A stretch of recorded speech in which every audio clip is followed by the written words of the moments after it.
I broke my record of making a video every day because I didn't make one yesterday. And so today I'm going to have to make two videos, one for yesterday and one for today. This is the first one. This is the one for yesterday. So yesterday I had a really lovely day. I went for a talk at the Uniting Church, and it was a talk by an Aboriginal academic and a church leader. And the talk was about Aboriginal spirituality and within the context of Christian spirituality. And it was really well attended. Admittedly, a lot of the people who were there were seniors, much older people, because obviously they have the time to be there at that time of the day. And I happen to also have the time to be there. In fact, I made sure I made the time to be there because I was keen to know what she had to say. And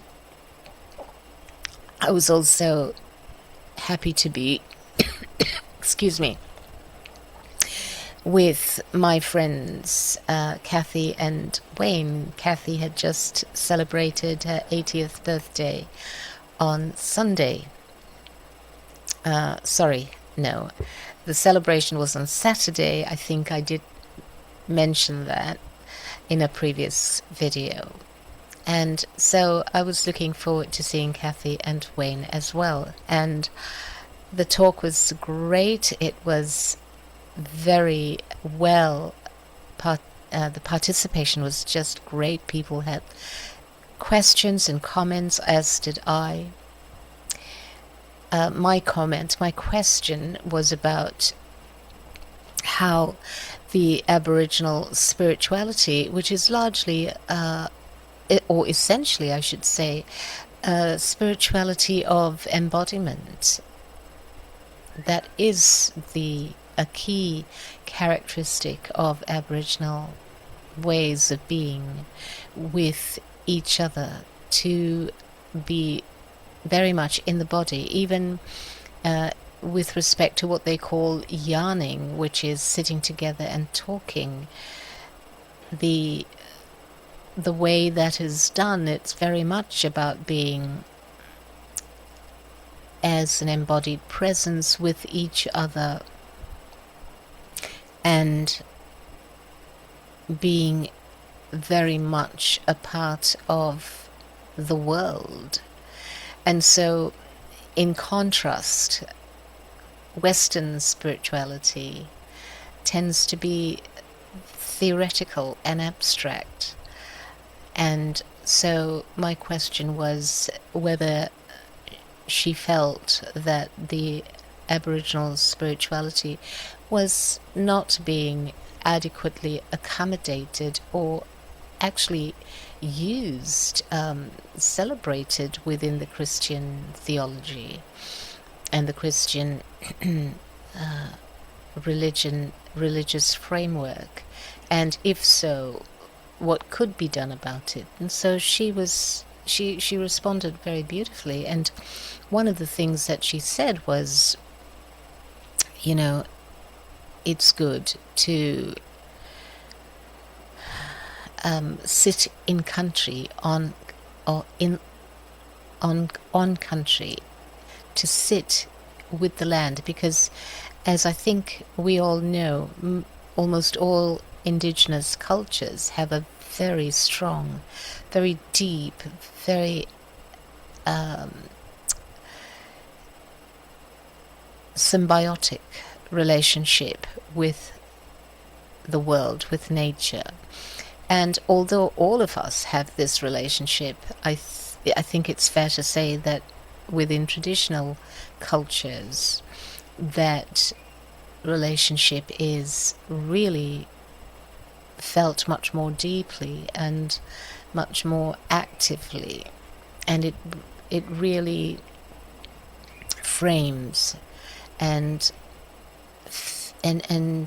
I was going to say filters, but it really captures the sense of self, so that self is not seen as separate from nature.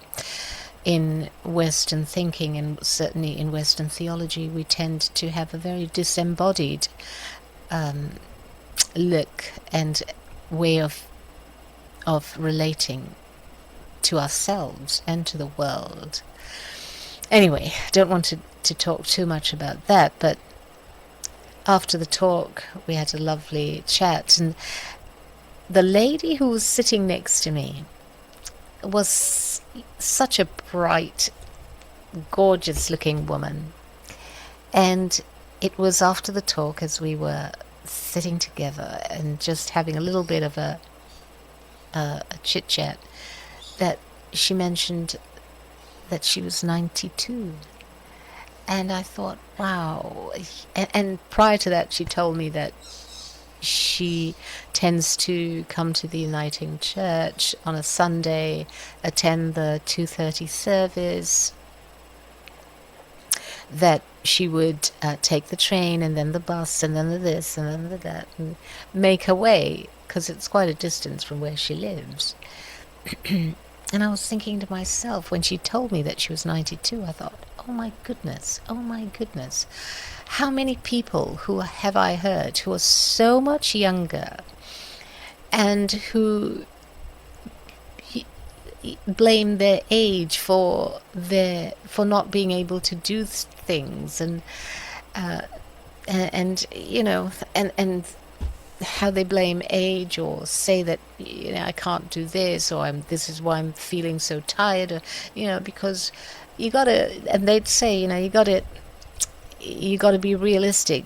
This is life, isn't it? When you reach this age, that's how it is. And I've often felt how untrue that was. And here was this amazing example of someone who, at the age of 92, was still independent, still sprightly, such a gorgeous, you know, appearance. Her skin looked beautiful. I'm actually going to share a picture, because I asked her afterwards, I said, would you mind if I, and I did say, please feel free to say no, but how would you feel if I took a picture of us? And she said, why would you want to take a picture? And I said, because I want to share this with other people and show them what a 92-year-old gets up to. And she had a little chuckle and she said, yes, go ahead. So we took a picture, and I'm going to share that. Then she also shared a book that she'd written, and gosh, it's you know, quite a thick book. I'm going to show you a picture of that book. It's called Mischief, Morse Code and Ministry, and it's about her husband and about a little bit about, yeah, I think mainly about her husband and his life. He, I think, was in both involved in the war and also in church ministry, and that she'd written that, and just gave it to me and said, would you like to read it? And I mean, you know, she wasn't even concerned whether I would return it to her, and all of that anyway, which I thought was just so delightful. And then after that I had lunch, beautiful lunch with Kathy and Wayne, and then I got on the bus when it finally arrived. Actually, to be honest, I missed 2 buses, and here's my reason for having missed 2 buses, and I'm conveniently blaming it on Wayne, because I felt I knew where the bus stop was, and it was on the opposite side of the Uniting Church, whereas Wayne was quite adamant that it was that I should take this bus from the same side of the church. And so instead of trusting my own instinct, I thought, okay, I'll go and wait on the other side. And as a result, I missed 2 buses that went, because afterwards I realized I was on the wrong side of the street. I should have taken the bus from the other side of the street, after having asked 3 other people. And I had my Google Maps with me, but it's one of those things that you can have the same bus stop number, and yet it doesn't necessarily tell you which direction you're going. Anyway, all of that by and by. And I had to take 2 buses. And by the way, the reason I took the bus was because I didn't want to have to drive through city traffic. I think, there are better ways of spending my time than driving through city traffic. So that's why I took the bus. And so while I was waiting for the second bus, there was this lady who'd been waiting there before me. And then, you know how they have the signboard, the digital signboard, where it tells you when the bus arrives and so on. So we'd expected the bus to arrive, well, we'd been waiting 10 minutes, and the sign said that the bus was going to arrive then.